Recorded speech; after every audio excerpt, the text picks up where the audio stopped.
All right, let's talk about one of the coolest and most useful tools in Python for handling text. We're going to break down the slice operator. Hey everyone, I'm Ram Sundar. Now, it doesn't matter if you're brand new to Python or maybe you just need a quick refresher, the slice operator is absolutely fundamental. So yeah, let's just dive right in.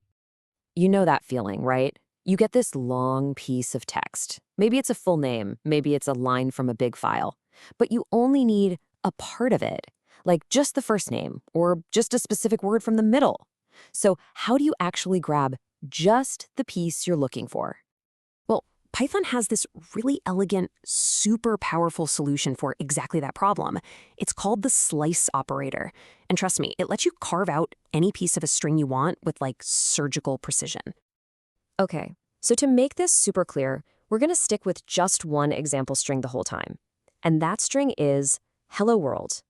Get used to seeing it because we are about to slice it up in all kinds of ways. Okay, I want you to picture this. Imagine you're a carpenter and you've got a piece of wood. Before you make a cut, what's the first thing you do? You measure, right? You make little pencil marks with a ruler.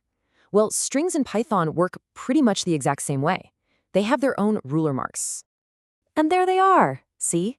In the programming world, we call these little marks an index. But here's the first big thing you gotta remember, and it trips up a lot of beginners.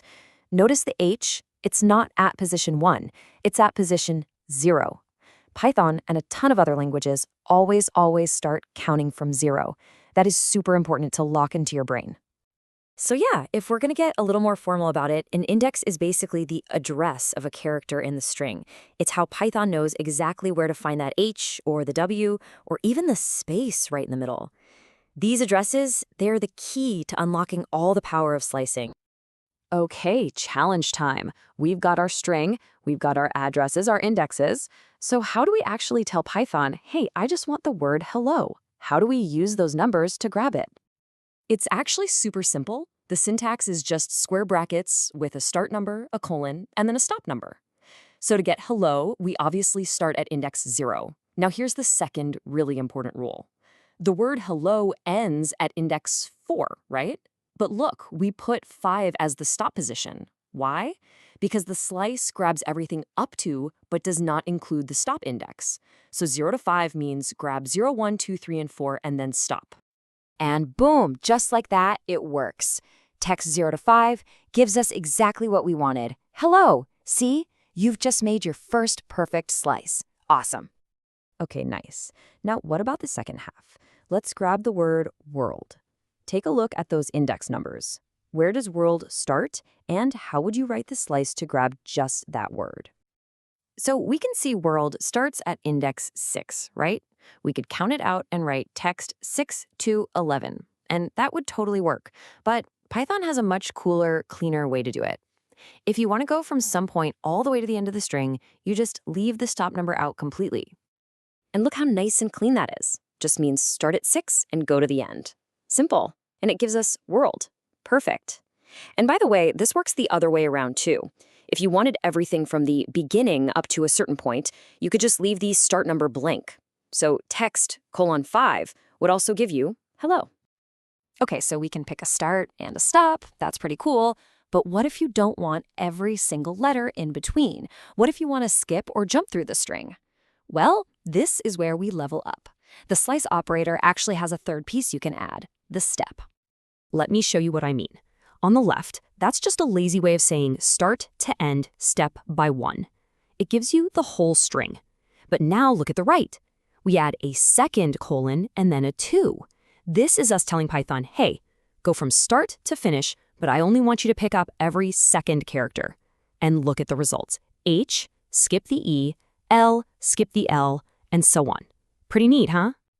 All right, last big trick. This one is super useful. We know how to count from the beginning, from 0. But imagine you have a super long string, and you have no idea how long it is. And all you want is, say, the last 5 characters. Trying to count from the start would be a huge pain, right? Well, Python has this amazing secret weapon for this exact situation. It's called negative indexing. Think of it like a second ruler that you lay down starting from the right side of the string.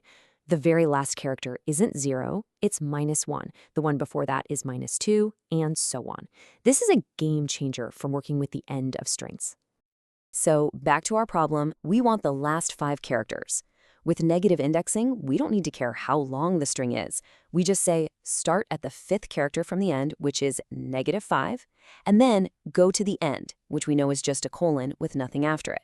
And text -5 : gives us world. So much easier and more robust. All right, let's recap the whole toolkit we've just built. We've got our basic start-stop slice. We have those handy shortcuts for slicing from the beginning or all the way to the end. We've got the powerful step to jump through a string. And of course, we have negative indexing to work backwards from the end. Seriously, this table is your go-to cheat sheet for slicing. And really, that's the heart of it. You now have this incredibly flexible tool for chopping up text. But here's a little something to think about. This slicing syntax, this whole start, stop, step thing, it doesn't just work on strings. So my final question for you is, what other things in Python, maybe like lists, do you think you could slice using these exact same rules? Thank you so much for watching. This was done by me, Ramsundar RL. I hope you found it helpful. Keep experimenting and happy coding.